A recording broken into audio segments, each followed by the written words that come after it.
चिंता संतानहन्तारो यत्पादाम्बुजरेणवः प्रियाणां तान् निजाचार्यान् प्रणमामि मुहुर्मुहुः यदनुग्रहतो जन्तुः सर्वदुःखातिगो भवेत् तमहं सर्वदा वन्दे श्रीमद्वल्लभनन्दनम् अज्ञानतिमिरान्धस्य ज्ञानाञ्जनशलाकया चक्षुरुन्मीलितं येन तस्मै श्रीगुरवे नमः। नमामि हृदये शेषे लीलाक्षीराब्धिशायिनम् लक्ष्मीसहस्रलीलाभिः सेव्यमानं कलानिधिम् चतुर्भिश्च चतुर्भिश्च चतुर्भिश्चतुर्भिस्तथा षड्भिर्विराजते योऽसौ पञ्चधा हृदये मम। आचार्य वाच प्रणमामि भाष्य निबंध सुबोधिनी स्था इतराश्चयास्ता मस्वान्तागत्य कृपावृतास्ता मदीय वाचां रचयन्तु नमः।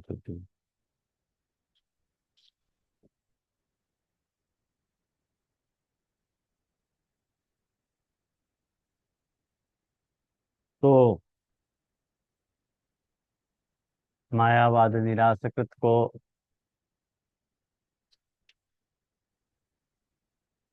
भाग दो। अपन ने मायावाद निरासकृत के अंतर्गत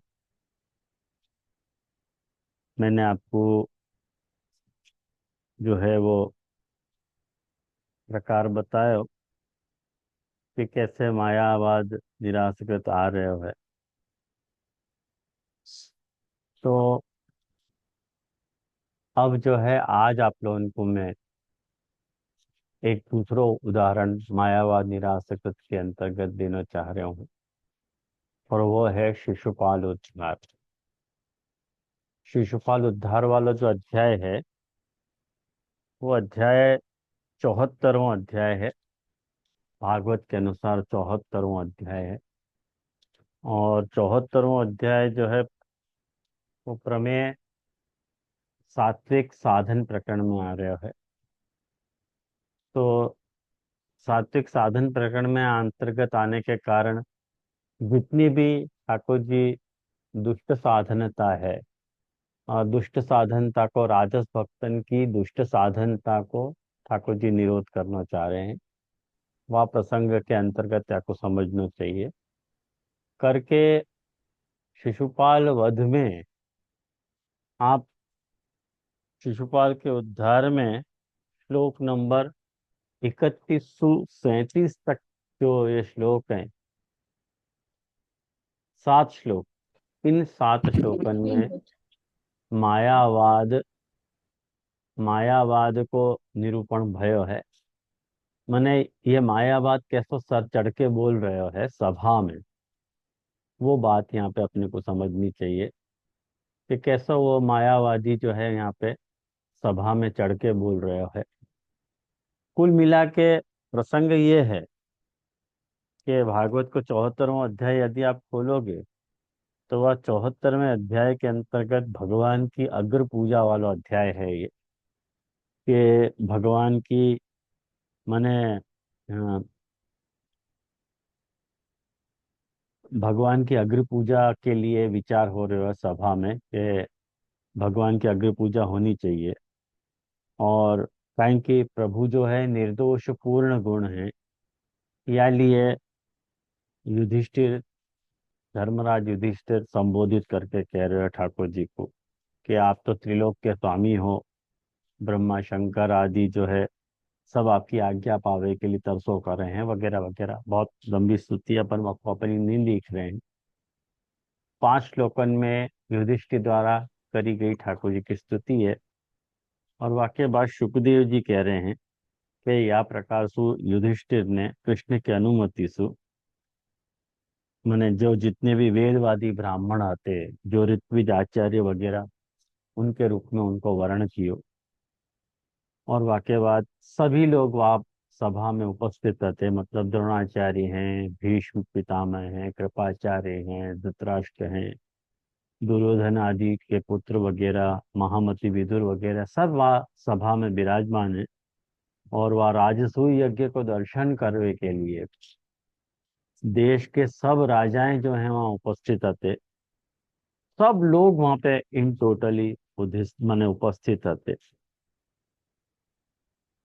माने वाह बखत सभा में यह बात की चर्चा छिड़ी कि राजसूय यज्ञ करना युधिष्ठिर के योग्य है। ये बात तो बहुत सही है, लेकिन अब या विषय पे विचार होने लगे कि सदस्यन में सबसे पहले कौन की पूजा होनी चाहिए, या बात को प्रश्न खड़ो गयो। तो अग्र पूजा कौन की होनी चाहिए? माने जितने मत, जिनकी जैसी मति उनके उतने ही मत प्रकट भय, सर्वसम्मति तो निर्णय नहीं हो पाया हो। तो इतने बड़े बड़े वयोवृद्ध विद्वान वह सभा में उपस्थित थे, तब भी सहदेव ने जाकर के सहदेव ने जाके ये बात कही कि यदुवंश शिरोमणि भक्त वत्सल भगवान श्री कृष्ण जो है वो सर्वश्रेष्ठ हैं और अग्र पूजा के पात्र हैं। ये सहदेव बोले हुए। और बहुत अच्छी स्तुति गाने करी है कि 19वें श्लोक से लेकर के 24वें श्लोक तक वो ठाकुर जी की स्तुति कर रहे हो। वो जो कि पूरो, यदि कोई को ब्रह्मवाद देखना हो अपने यहाँ को, तो सारा ब्रह्मवाद जो है इन श्लोकन में प्रकट भयो है। और इन श्लोकन पे महाप्रभु जी की बहुत सुंदर सुबोधि जी विराज रही है। तो जिनके पास विषय को मैंने विशेष अवकाश होए, तो अवकाश निकाल के भी इन श्लोकन को इन श्लोकन को अवगाहन आपको कर लेना चाहिए। तो ये सब सहदेव ने ठाकुर जी के विषय में स्तुति करके ये बात जब कही, तो सब लोग जो है जय जय जय जयकार करवे लगे। तो सुखदेव जी ने परीक्षित को ये बात समझाई कि आसन पे बैठा हुआ जो शिशुपाल है, तो वो सब ये सब देख सुन रहे हो तो, और कृष्ण के गुण वाक्य सुन करके क्रोध आ गयो और उठ के खड़ो हो गयो।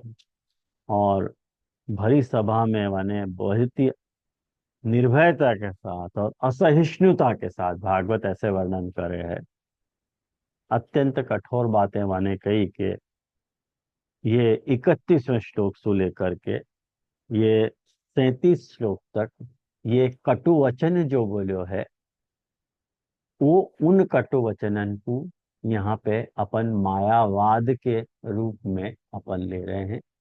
अब इन इन वचनन को विश्लेषण यदि आप करो, सुबोधि जी के बहुत प्यारे प्यारे अंश यहाँ के ऊपर हैं, जो देखने लायक अंश हैं यहाँ के, जो अपन को देखने चाहिए।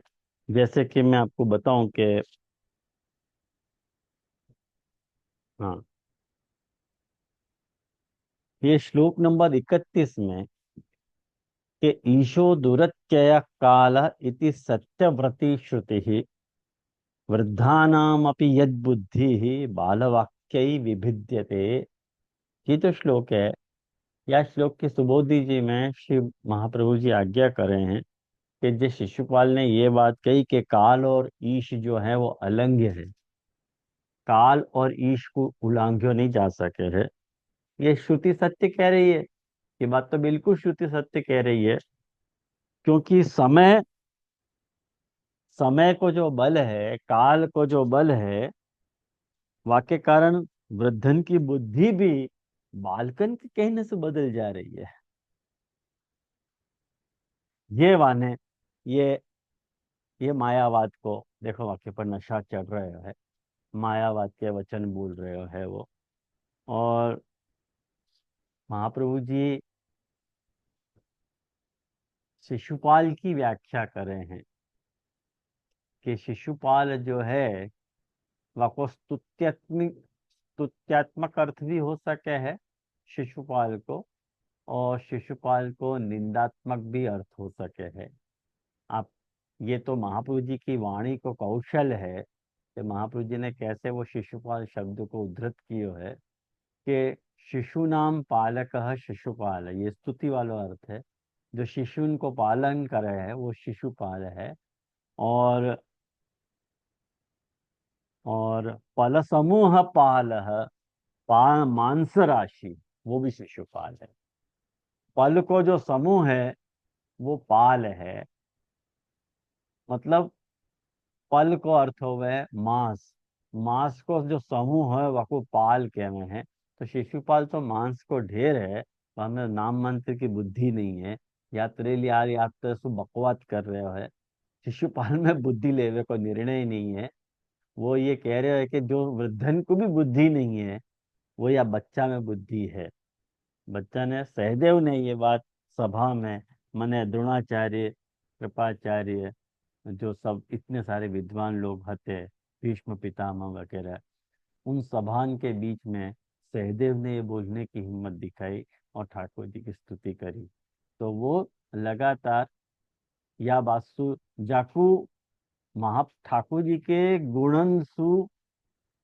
गुणनसु एलर्जी है। जाके जाकू ठाकुर जी के गुण पसंद नहीं आवे हैं, वो मायावादी है। ख्याल में आया ना, अपन या धारणा को लेके चल रहे हैं। और या धारणा के चलते सारो प्रकाश अपन या को देख रहे हैं, या अध्याय में अपन मायावाद निरासकृत को देख रहे हैं। तो एक ये बात महाप्रभु जी ने कही है। और दूसरी बात जो है कि शिशुपाल ये बात कह रहे है कि मैं मानूं कि आप लोग सब जो है अग्र पूजा के योग्य पात्र को निर्णय करने में समर्थ हो, मैं ये जान रहा हूँ बात।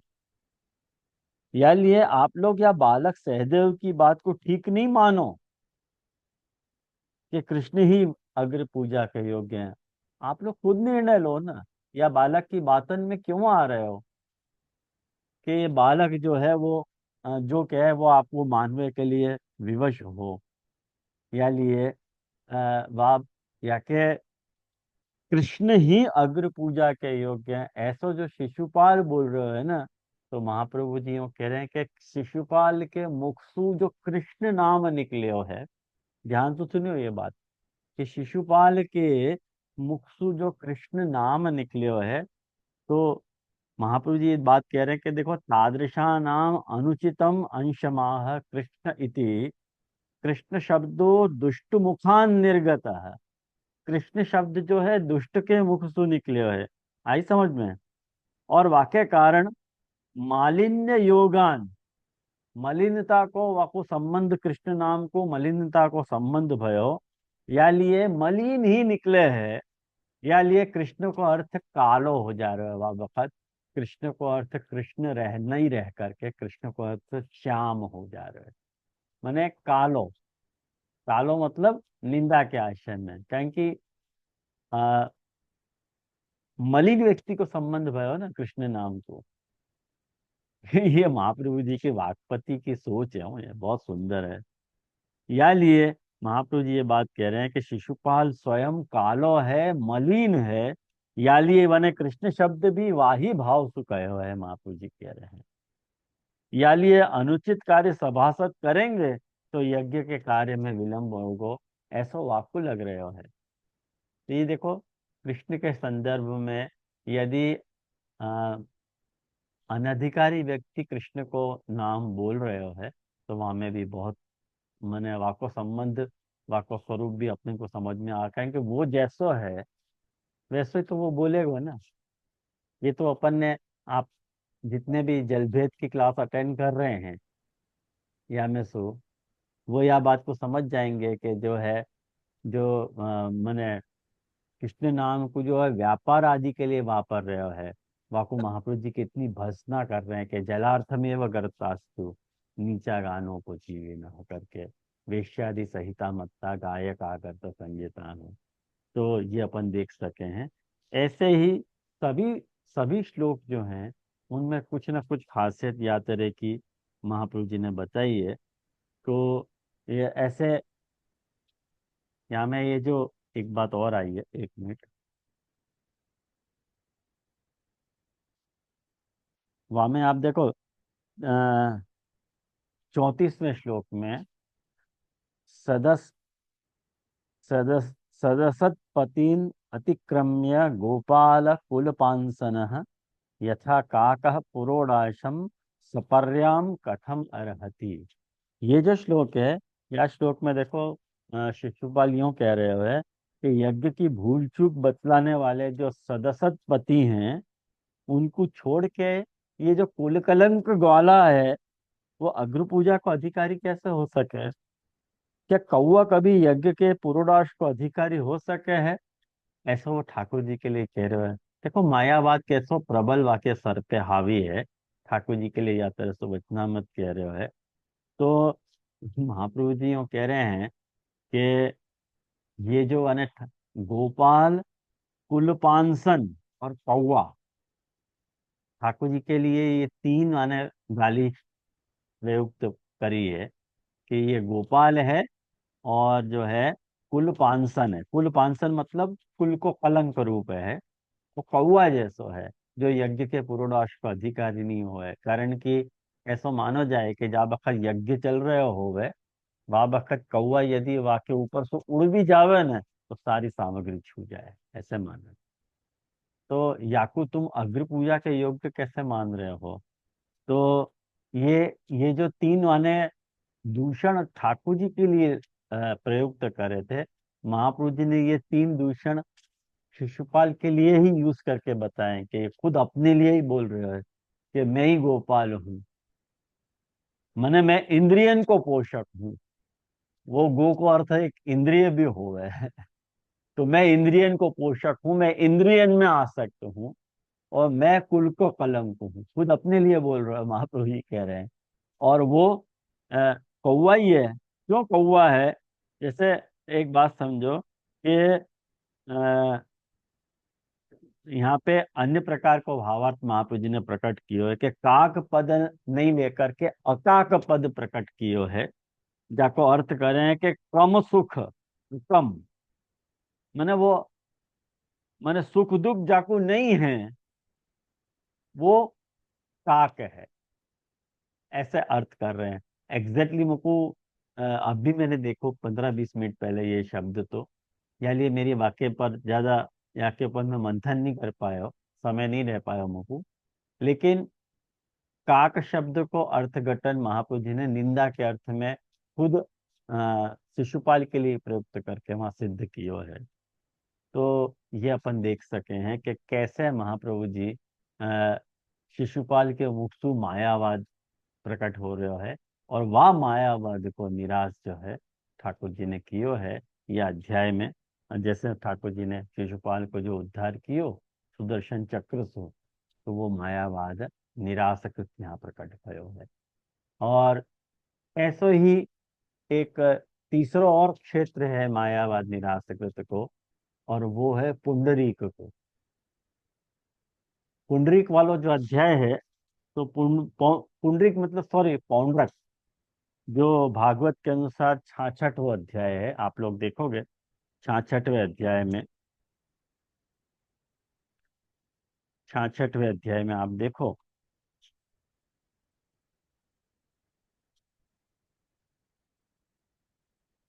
पौंड्रक और काशीराज को जो उद्धार है, ये वाला अध्याय है। यह अध्याय में सुखदेव जी परीक्षित जी को ये बात कह रहे हैं कि हे परीक्षित, जब भगवान बलराम जी नंद बाबा के ब्रज में गए भया थे, तब करुष देश को जो अज्ञानी राजा हतो पौंड्रक करके, वह पौंड्रक राजा ने भगवान कृष्ण के पास एक दूत भेजो, और वह दूत को भेज के ये संदेशा भिजवायो। कारण कि क्यों संदेशा भिजवायो, तो भागवत कार्य को खुलासा कर रहे हैं कि मूर्ख लोग जो होते, जो राजा के चापलूस होते, वो राजा मतलब पौंड्रक के पास जो है वो बहकायो करते कि आप ही भगवान जो है वासुदेव हो, और जगत की रक्षा के लिए पृथ्वी पे अवतीर्ण भयो, ऐसो वाको बहकायो करते। और या को फल ये भयो कि वो मूर्ख व्यक्ति अपने आप को भगवान वासुदेव मानने लगे। और जैसे बच्चाएं आपस में खेलते समय कोई बालक को राजा मान ले हुए हैं, ऐसे ही राजा की तरह वह के साथ व्यवहार कर रहे हैं।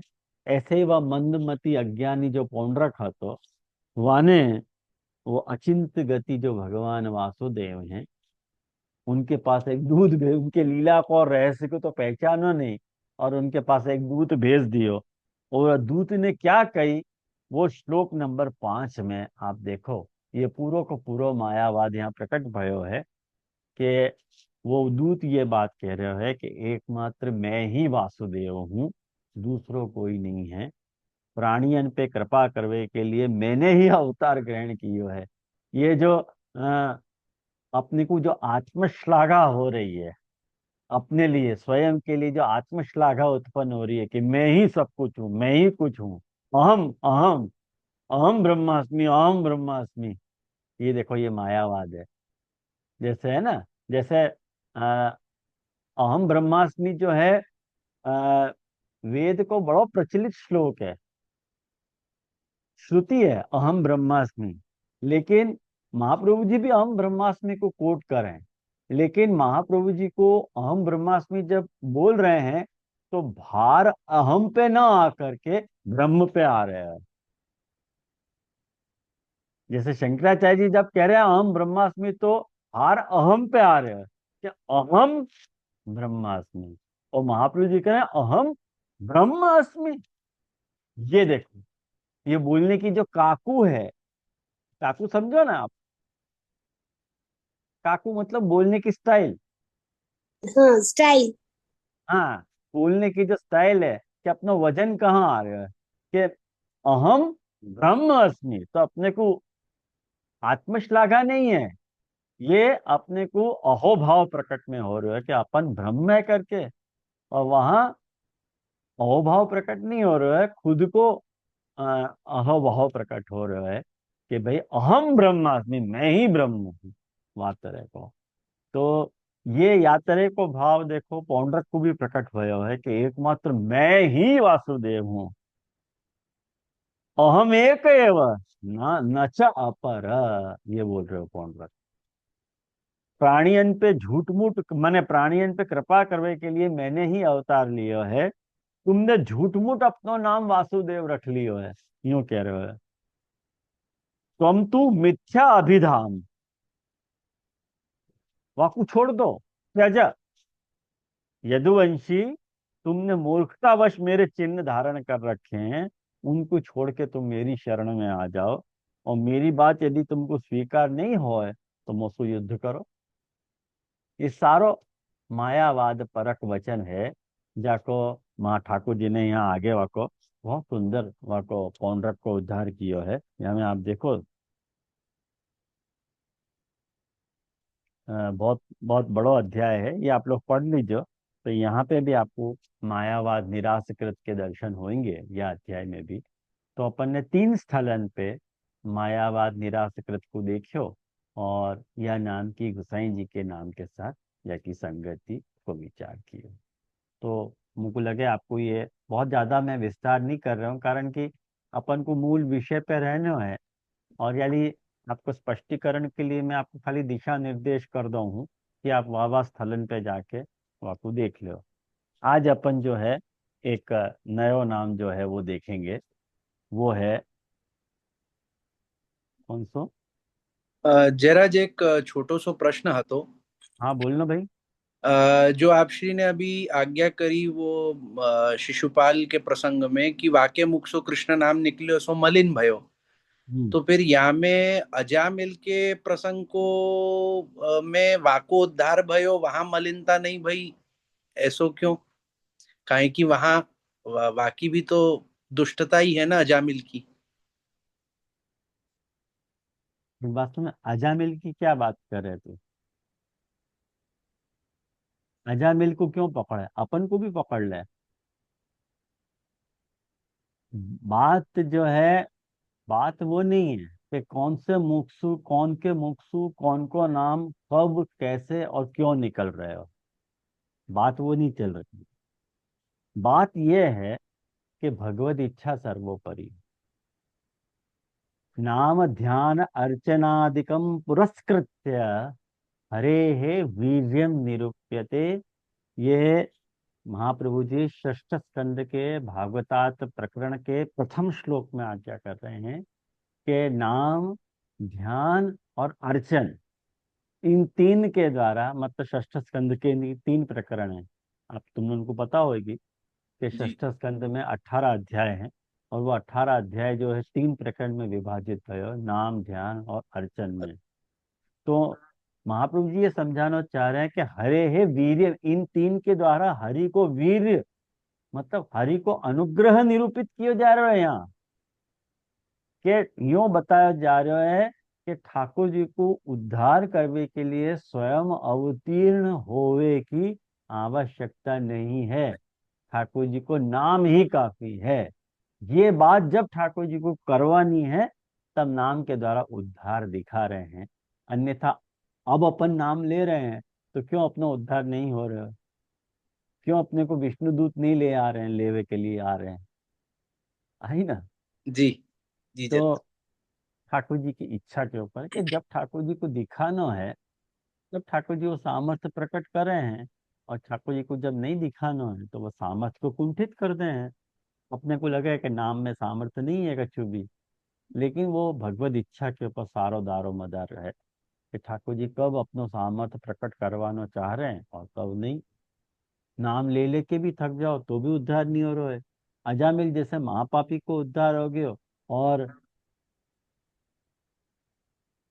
परिवृढ़ाष्टक स्तोत्र में महाप्रभु जी बहुत सुंदर बात कहें कि ही हिंकारान प्रति पशु वने कुर्वती सदा, नमद ब्रह्मेशेन्द्र प्रभृति च मौनम धृतवती। कि जो ब्रह्मा महेश वगैरह जो सारे देवता हैं महाराज आपकी स्तुति कर रहे हैं, और आप जो है ही करके जो है ग्वाल गैयान के और ग्वाल बालन के साथ डंडा लेके दौड़ रहे हो। ये महाराज क्या कर रहे हो आप? उनकी तरफ देख भी नहीं रहे हो।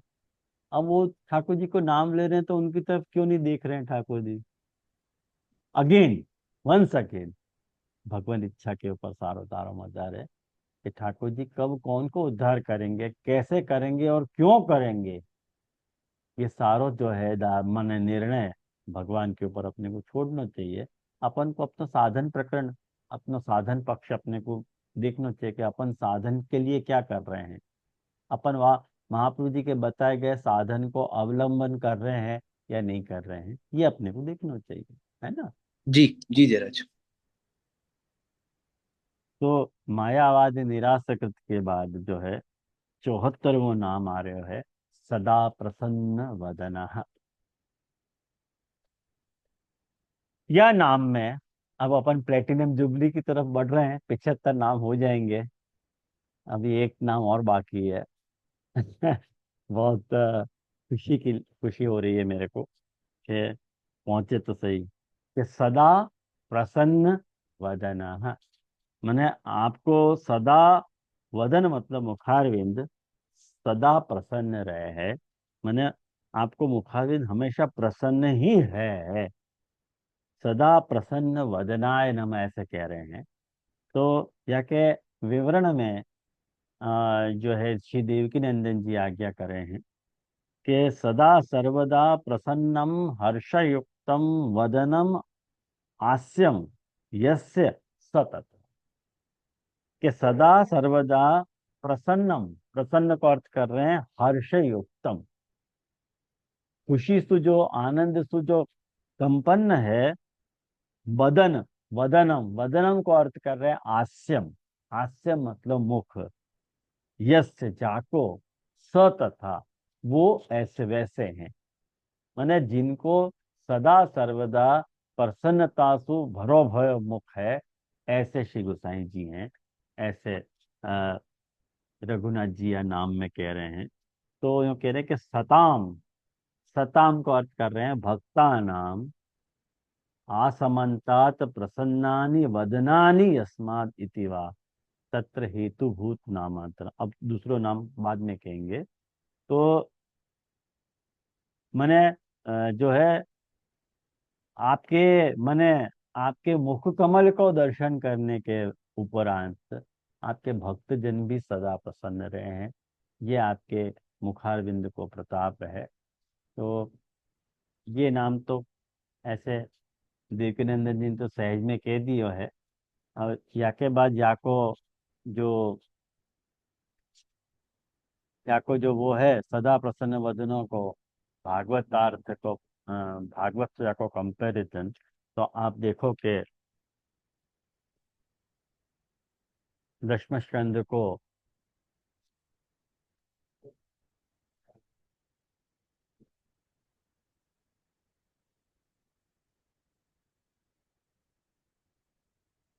दशम स्कंद को अध्याय नंबर जो है वो 7, अध्याय नंबर 7 में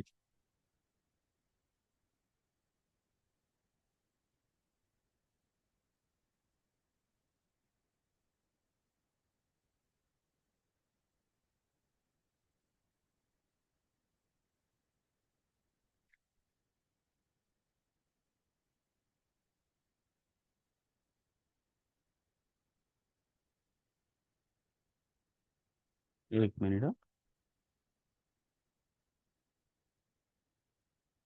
अध्याय नंबर 7 में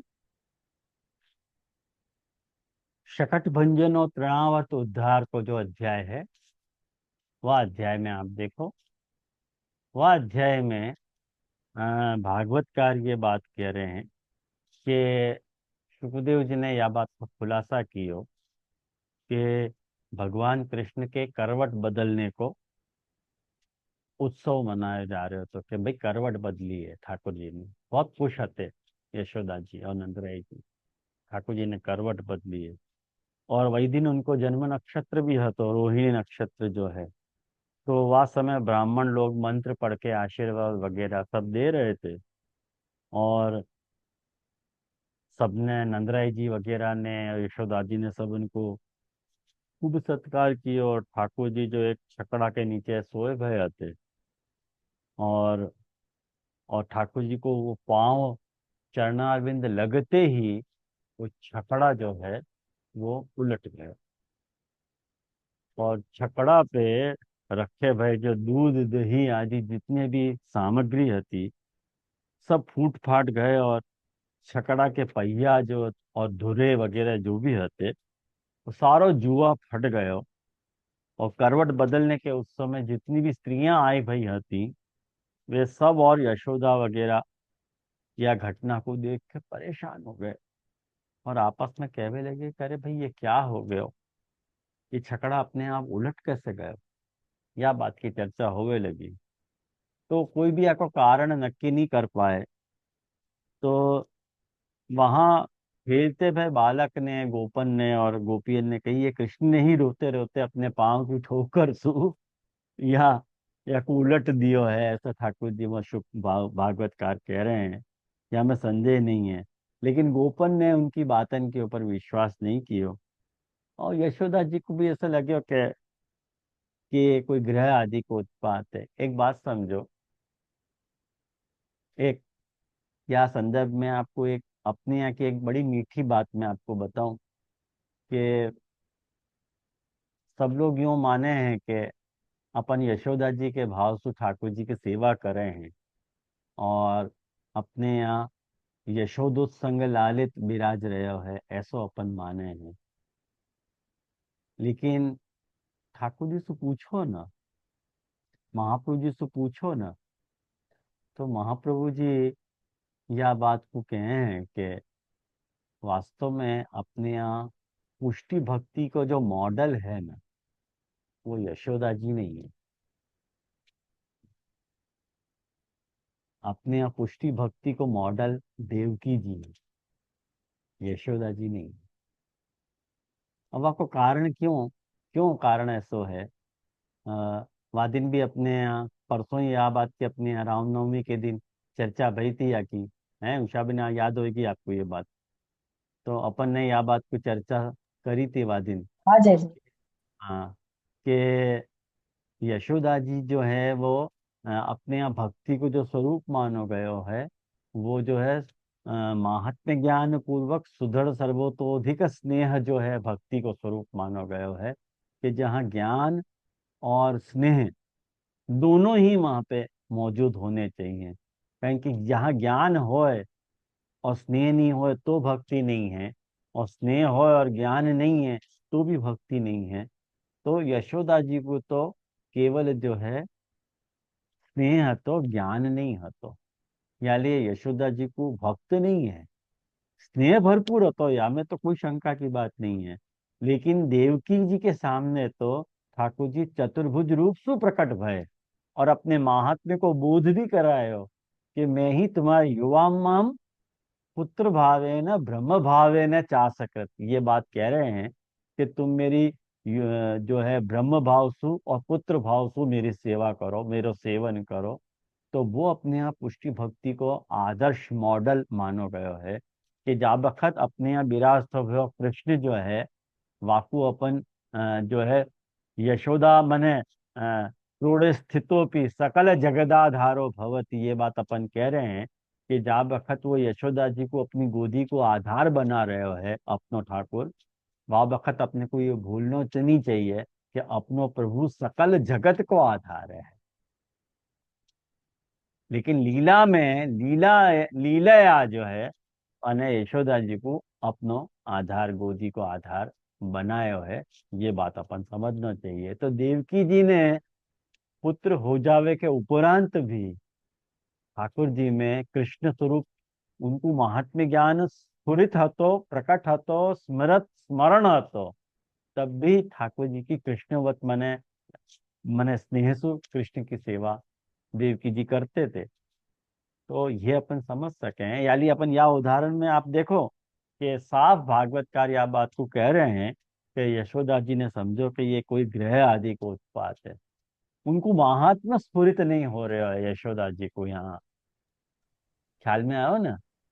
तो और एक बात समझो कि मैं अपन यहाँ यशोदा जी की निंदा नहीं कर रहे हो, ये बात समझ लीजिए हो, कारण कि अपन को भी वार्ता में यदि सेवा करते समय यदि महात्म्य ज्ञान प्रकट हो जाए तो अपनी सेवा को पूतना हो जाए हो। जैसे अपने यहाँ ये वार्ता में आवे है कि वो बिल्ली सुरक्षा क्यों नहीं करी अपनी है, तो वो अपन महात्म्य ज्ञान अपने को स्फुरित हो रहा है, स्नेह नहीं स्फुरित हो रहा है, तो ठाकुर जी को भी गुस्सा हो गई कि भाई तू है हर जाई तो अपना भी यही तो और सही, तू नहीं और सही और नहीं और सही। ठाकुर जी को प्रकट होना स्वाभाविक बात है। लेकिन यहाँ यशोदा जी को देखो ग्रह आदि को उत्पात अनुभव भयो, और उनने या के इफेक्ट में क्या कियो कि वेद मंत्र के द्वारा शांति पाठ करायो और फिर सु उनने स्तनपान ठाकुर जी को करायो है, और छकड़ा को गोपन ने सीधो कर दियो कि भाई चलो हो गया कोई बात नहीं। तो वाकई बात देखो, ये वाकई बात भी एक श्लोक नंबर 19 में आप देखो कि यशोदा जी जो है अपने ठाकुर जी को गोद में लेके जो है दुलार कर रही थी, और कृष्ण जो है चट्टान के समान भारी बन गए, और वो उनको भार नहीं कर सके, और कृष्ण को पृथ्वी पे बैठा दियो, और या के कारण जो है वो घर के काम में लग गई और तृणावर्त आ गए हो और ठाकुर जी को उठा के ले गए हो। या बात को इतना सुंदर समन्वय जो है लालू भट्ट जी ने अपने यहाँ प्रमेय रत्नालंकार के जो प्रमेय रत्नालंकार हैं लालू भट्ट जी, उन्हें बहुत सुंदर या को समन्वय पुष्टि भक्ति के साथ कियो है कि जा दिन अपन को अपने माथे विराज तो ठाकुर भारी लगने लगे तो वादिन वाकु तृणावर्त ले जाए है उठा के। ये बात अपने को नहीं भूलनी चाहिए। जो अपन अपने ठाकुर के निश्चिंत हो जाएं, अपन उनको अपनी सेवा अपने को भार रूप लगने लग जाए, तो समझ जाओ कि कोई ना कोई तृणावर्त आने ही वाले है। ये बहुत सुंदर मैसेज है वहाँ में लालू भट्ट जी ने दियो है। तो ये ये जा बखत प्रसंग भयो, वाके बाद जो है एक तीसरो प्रसंग भी या अध्याय में सदा प्रसन्न वदन के अंतर्गत श्लोक नंबर 34 में आप देखो ये बात प्रकट हो रही है कि एक दिन की बात है कि यशोदा जी अपने प्यारे शिशु को अपनी गोद में लेकर प्रेम से स्तनपान करा रही थी, और वात्सल्य स्नेह सु या प्रकार सराबोर हो रही थी कि उनके स्तन सु अपने आप दूध झरतो जा रहे હતો। तो ये देखो, सदा प्रसन्न वदनों को स्पष्ट उदाहरण यहाँ पे मिले हैं। और जब वे प्राय दूध पी चुके और माता यशोदा उनको मुस्कान से युक्त, देखो, मुस्कान से युक्त मुख को चूम रही थी, सदा प्रसन्न वदनों आ रहे हो कि नहीं आ रहे हो, तब वह समय कृष्ण को जम्भाई आ गई। और वह वक्त माता ने उनके मुख में ब्रह्मांड देखो। वहां में आकाश, अंतरिक्ष, ज्योति मंडल, दिशाएं, सूर्य, चंद्रमा, अग्नि, वायु, समुद्र, द्वीप, पर्वत, नदी, वन, समस्त चराचर प्राणी स्थित हैं, ऐसे दर्शन दिए। और यशोदा जी को शरीर कांपने लगे और आश्चर्यचकित हो गई। तो ये मुग्ध स्मित, ये सदा प्रसन्न वदनों को उदाहरण में ये एक बात अपन ने ये अध्याय में देखी। और या के बाद भी जो है 8वें अध्याय में भी। हाँ बोलो उषा बिन। ये छकड़ा का प्रसंग में प्रसन्न वदन कैसे ले लूं? नहीं, वो तो बात की बात है प्रभु को उषा तो बिन, वर्णन नहीं है। वो तो बात की बात हम्म, है। वो जो इतनो पोर्शन હતો ना कि यशोदा हाँ, उनके रुचिर मुस्कान से युक्त मुख को चूम रही थी, बस वो पोर्शन अच्छा, की सिमिलरिटी यहाँ पे लेनी है। हाँ, सदा प्रसन्न वदनों में, बराबर। है ना, उतना ही लेना है। अच्छा जी। बाकी तो खैर अपन समझ सकें क्या है।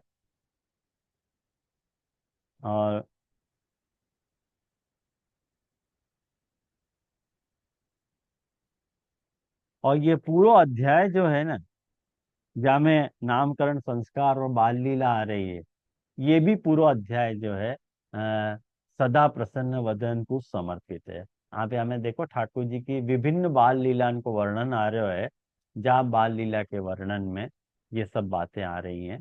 तो ये 2 अध्याय जो हैं, आप बहुत जोर से देख लोगे तो आपको सदा प्रसन्न वदनों और पता चल जाएगा कि सदा प्रसन्न वदनों कौन सा अध्याय है। और या के बाद को एक आज अपन तीसरो नाम ले रहे हैं, मुग्धस्मित मुखाम्बुज। 75वां नाम ये है, मुग्धस्मित मुखाम्बुज को। या में इतनी कोई विशेष व्याख्यान नहीं आती, या लिए मैंने गाड़ी दौड़ा दी है। आपको लगे कि जैसे बहुत भाग रहे हैं, लेकिन यहाँ में कोई विशेष निरूपण करने जैसा है नहीं। बहुत बार अपन ने ये सब बातें देखी हैं, या लिए वाको अनावश्यक विस्तार नहीं कर रहा हूँ। तो 75वां नाम जो है आ रहा है, कौन सा है, मुग्ध स्मित मुखाम्बुज। ये लगभग अ, वैसा ही नाम है, जरा जी सदा प्र हमें जो आपने हाँ। देवकी जी और यशोदा जी वालों जो बतायो, वासु हम्म। एक शंका ये बात को मुको समाधान मिलियो कि आचार्य चरण को जो पुरी वाले प्रसंग को श्लोक आवे है कि एकम शास्त्रम देवकी पुत्र गीतम एको देवो देवकी पुत्र एव, तो मोको यही शंका आती कि आचार्य चरण देवकी पुत्र वहां बार बार क्यों कहे। अब आगे होगा तो को समझ में। जी जी जयराज। हाँ, यही लिए कह रहे हैं। अच्छा, एक बात मुझको सहजा याद आ गई कि कोई वैष्णव ने मुझको मैसेज किया तो वो अपने यहाँ अपन ने क्या के पहले के जो 2 नाम देखे थे ना, कौन से नाम देखे थे, कौन से नाम होते वो, मायावाद निरासकृत। वहां में अपन ने रुक्मी को, मैंने उदाहरण आपको बताया तो, और रुक्मी के उदाहरण में जो है वो मामा की बेटी और बुआ के लड़का के ब्याह की बात आई थी। तो वाने वैष्णव ने मुझको, कोई यूएस कोई वैष्णव है कोई पता नहीं, वाने मुझसे ये प्रश्न पूछो तो कि ये हो सके कि नहीं हो सके, आप यह विषय में क्या कहो। अब देखो इतनी घोटाला वाली बातें हैं ये सब, कि या के विषय में कुछ भी विधान करना जो है, मुझको ऐसा लग रहा है। फिर भी यथामति मैं आपको उत्तर आपको दूंगा कि मैंने, मुझको जो लग रहा है या में, कि सबसे पहली बात कि या के 2 पक्ष हैं। एक या को जो है धर्म पक्ष है, और एक या को विज्ञान पक्ष है और एक या को भगवत पक्ष है। तीन पक्ष हैं या के। मैंने धर्म पक्ष मैंने वर्णाश्रम धर्म पक्ष हो, और एक या को जो है कौन सा पक्ष, एक वर्णाश्रम धर्म पक्ष भयो, और विज्ञान एक पक्ष। एक विज्ञान। विज्ञान। विज्ञान पक्ष भयो, और एक एक जो धर्म। है भगवत पक्ष भयो। तो क्रमशः अपन या को देखें कि जो वर्णाश्रम धर्म पक्ष है, वो वर्णाश्रम धर्म पक्ष के अंतर्गत प्राचीन नियम ऐसो હતો कि मामा के लड़का सु बुआ के, माने मामा की लड़की से बुआ के लड़का की शादी नहीं हो सके, कहीं कि दोनों को जो पितृवंश है वो एक ही है। तो वाके मैंने वाके कारण जो है शास्त्रियों बता के गोत्र एक होने के कारण मूल में अपन ये जो जीन्स की बात आज शास्त्र बता रहे हो, साइंस आज बता रहे हो कि हमें जीन्स हुए हैं, लेकिन बहुत पहले हिंदू मैंने धर्म ने यह बात की खुद खपड़ करी थी कि एक्चुअली वाके अंतर्गत बहुत अ, अ, अनावश्यक जो है विकार पैदा हुए संतति में। और वो विकार जो है मैंने नजदीक के संबंध में, मैंने वो भाई बहन को ही संबंध है, और भाई बहन के संबंध में या तरह से वो अपन विवाह आदि को प्रसंग करें तो संतति के ऊपर या को दुष्प्रभाव पड़े है। और वो दुष्प्रभाव जो है वो एक पीढ़ी में नहीं बल्कि दो तीन पीढ़ी बाद जाके वह को मैंने असर दिखे है। और अपन को सडनली वा वक्त अपन को क्लिक ही नहीं हुए कि ऐसा हो गयो करके। अभी लेटेस्ट में आपको मैं एक बात बताऊं कि अभी सूरत में जहाँ मैं रहूं हूँ उसके सामने ही रहने वाले कुछ कपल हैं, वो अचानक ही बहुत बुरी तरह से बीमार पड़ गए। अचानक पता ही नहीं चले हुए, अच्छे भले आते, अच्छे भले, जब अपन अच्छे भले कहे ना, सच्ची में अच्छे भले आते, और अचानक इतनी बीमार हैं कि उनको हॉस्पिटल ऐसे ना सांस रुक गई है उनकी, और कभी भी जा सके ऐसा हो। वो लोग सोच सोच के परेशान है कि हमको भयो क्या है। तो हो सके कि एक पीढ़ी में नहीं अपन को लगे कि हाँ मेरे तो अच्छे बच्चे भये हैं, मेरे तो अच्छे बच्चे भये हैं, लेकिन आगे की पीढ़ी में या को क्या हश्र हो गए अपन को पता नहीं चले।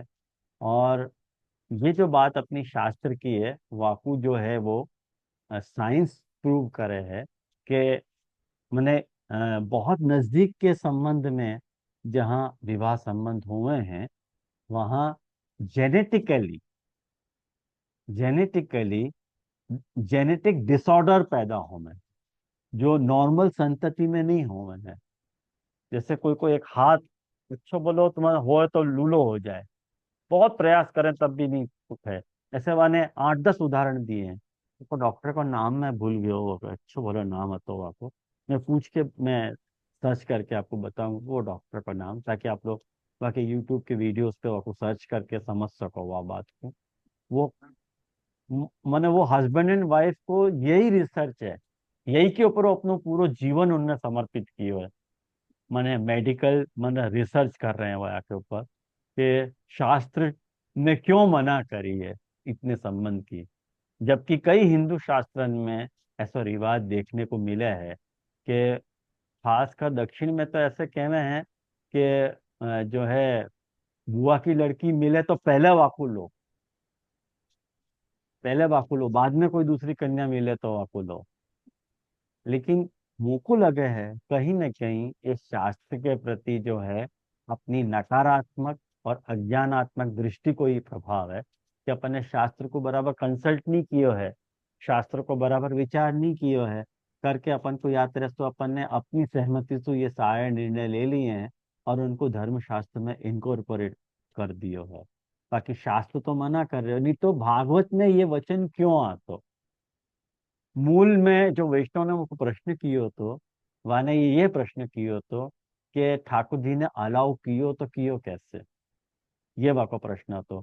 जबकि यूं कह रहे हैं कि रुक्मी को पता थी कि ये अधर्म है, लेकिन अपनी बहन को रुक्मिणी को प्रसन्न करने के लिए वाके बेटा के साथ वाने अपनी बेटी ब्याह दिए। तो सेम भयो ना, बुआ की लड़की और मामा को लड़का, ये बात भाई।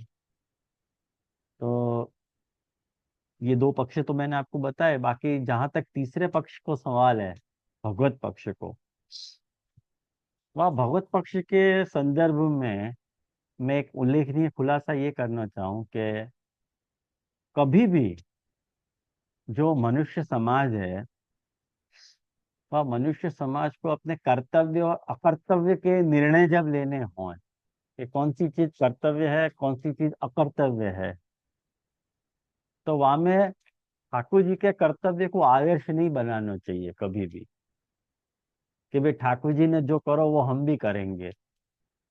कि ठाकुर जी ने तो या उंगली पे गिरिराज भी उठाया होता, तो उठाओ ना। ठाकुर जी ने तो या उंगली पे गिरिराज, आज अपने को या उंगली पे स्कूटर भी नहीं उठेगी, गिरिराज तो बहुत दूर की बात है। ख्याल आयो ना। तो बड़ेन के कथन जो है करणीय हुए हैं, उनकी कृति करणीय नहीं हुए है, ये बात अपने को तेजी ये साम न दोषाय। ये जब परीक्षित जी ने सुखदेव जी को प्रश्न कियो तो कि ठाकुर जी जो है आत्माराम और आप्त काम होते भय, ठाकुर जी ने पर दारा अभिमर्शन कैसे कियो महाराज। वो तो आत्मराम हते आप्त काम हते, तो उनने परदारा को अभिमर्शन कियो तो कियो क्यों। वहां सुखदेव जी को दिमाग खराब भयो है, और वहां ठाकुर जी ने, वहाँ सुखदेव जी ने परीक्षित जी को ये बात कही है कि ईश्वराणाम वचः क्वचित स्वतम कचित आचरणीय करके खुलासा यह बात को दियो है कि ईश्वर के वचन जो है अनुकरणीय हुए हैं, उनकी कथनीय अनुकरणीय हुए, उनकी करणीय कभी भी अनुकरणीय नहीं बन सके। तो ठाकुर जी ने क्या सोच के कियो, तो ये तो ठाकुर जी जाने क्यों अनुमोदन उनने कियो। और यदि ठाकुर जी वह पक्ष को निर्वाह कर भी रहे हैं ना, तो वहां में अपने को कोई शंका नहीं करनी चाहिए, मुझको ऐसा लग रहा है। तो वो मौजूद तो नहीं है यहाँ में, लेकिन शायद वो रिकॉर्डिंग सुने हैं, यानी वो जब भी रिकॉर्डिंग सुनेंगे तो यह बात को खुलासा उनको हो जाएगा। और सुनते होते तो उनके प्रश्न होते तो और भी अपन विचार कर लेते, लेकिन मुझको ये तीन संभावित पक्ष दृष्टिगोचर हो रहे हैं वाक्य कारण। और जहां तक निरसु पूछ रहे हो, तो मैं तो या पक्ष को हूँ कि नहीं होना चाहिए विवाह, इतने नजदीक के संबंध में विवाह नहीं होना चाहिए। मैं भी विज्ञान के पक्ष में और भागवत के पक्ष में ही हूँ। ये ऐसे प्रकार के जो विवाह हुए हैं, मने मने नजदीक के संबंध में, वो अशुभकारी हुए हैं, अमंगलकारी हुए हैं, और भविष्य में मने अपने जेनेटिक डिसऑर्डर को क्रिएट करने वाले हुए हैं, यानी अपन कभी भी उनको अनुमोदन नहीं करना चाहिए। ये कुरीति है, कुप्रथा है, इनको अंत होना ही चाहिए, ऐसे मैं समझूंगी। बाकी तो सबन की अपनी अपनी समझ है और अपना अपना विचार है। तो मैं सोचूं कि आज अब अपने को, अपने पास ये समय नहीं रहेगा कि मुखजस में तो मुखाम्बुज को अपन आज डील करें। तो अगली क्लास में आपको अपन मुखदस में तो मुखाम्बुज को डील करेंगे। तो आज ठाकुर जी के पास तो अपने दो नाम हो गए, वैसे पूरे हो गए। एक तो मायावाद निराशकत को जो अशेष भाग है तो वो अपन ने देखो, और एक जो है अपन ने सदा प्रसन्न वदना देखियो। अब जो है नेक्स्ट क्लास में मुग्ध स्मित मुखाम्बुज देखेंगे। तो 75 वो नाम है। हैप्पी फुर्रे प्लेटिनम जुबली हो रही है। अब खाली 25 नाम बाकी हैं 108। बधाई बधाई देते बधाई, खूब सुंदर। तो पुरुषोत्तम शास्त्रों की गीता बधाई में तो हो। आज श्री महाप्रभु जी के उत्सव की भी तो बधाई बैठे महाप्रभु ने। हाँ, महाप्रभु जी के उत्सव की भी बधाई बैठी है। बधाई बाकी भी आप लोगों को बहुत बहुत बधाई खूब देना खूब चाहूँ बधाई हो। कि अपने महाप्रभु जी जैसो ना कोई भूत में हतो पहले हतो, और ना कोई होएगो। अपने महाप्रभु जैसा कोई नहीं है। तो अपन महाप्रभु जी के पद के साथ या को समापन करें। उनकी कीर्तन की पुस्तक यहाँ है कि नहीं देखूं मैं एक मिनट।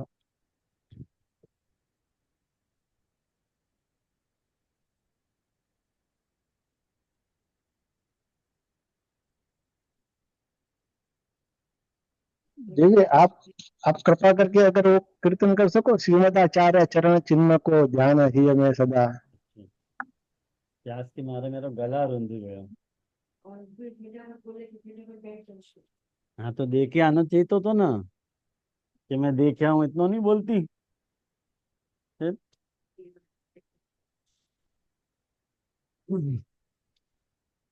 तो अरे ये तो ठाकुर जी को पद निकला। हाँ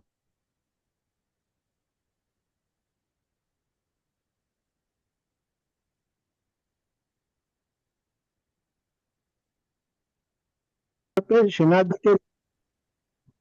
जी के घर की प्रणाली वो रखे कि आज श्रीनाथ जी में ये वस्त्र श्रृंगार और आज ये कीर्तन को क्रम बदल गया। तो हम्म। वहां में एक आयो, तो वहां में तो हर समय में जन्माष्टमी की बधाई की पद की लिखी होती है। वहाँ को क्या कारण हो सके जैसे? अरे कितनी सरल बात है आनंद जी, ये बात नहीं समझ पाए। नहीं जैसे नहीं समझ में आई।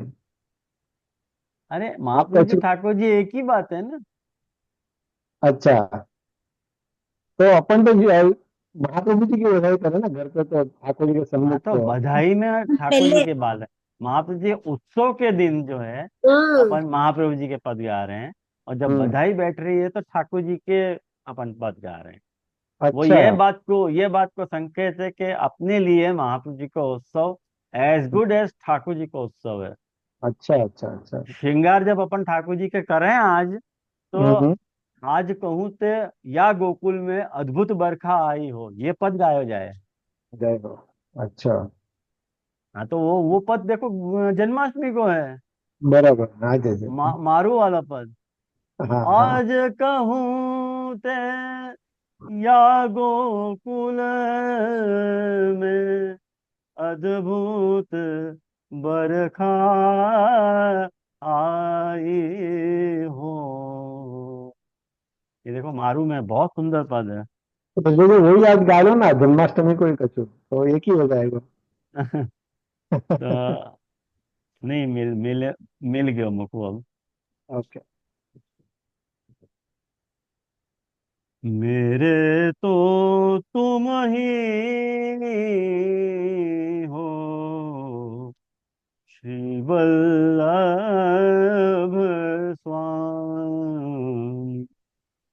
मेरे तो तुम ही हो श्री वल्लभ स्वामी। मेरे अंतर की गत जानो,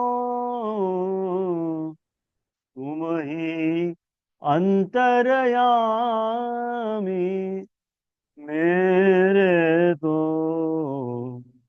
तुम ही हो श्री वल्लभ स्वामी। तुम सरीखे नहीं दीन दयाल, मोसर खो नहीं कान। रसिक प्रीतम विनती करूं, बहु बहु शीस नामी। मेरे तो तुम ही हो श्री वल्लभ स्वामी। मेरे तो तुम ही वल्लभ स्वामी। ये हरिराय जी कह रहे हैं कि तुम अंतर्यामी हो और मेरे अंतर की गति जानो, और तुम्हारे सयान दीनदयाल कोई नहीं है और मेरे जैसा कोई काम ही नहीं है। रसिक दास जी शीश झुका के कह रहे हैं और बहुत विनती करके कह रहे हैं कि मेरे तो तुम ही हो श्री वल्लभ स्वामी। बहुत सुंदर पद है रसिक हरिराय जी को ये। जय हो बहुत बधाई हो कोटान को चिल्ला। जय जय दंडवत प्रणाम।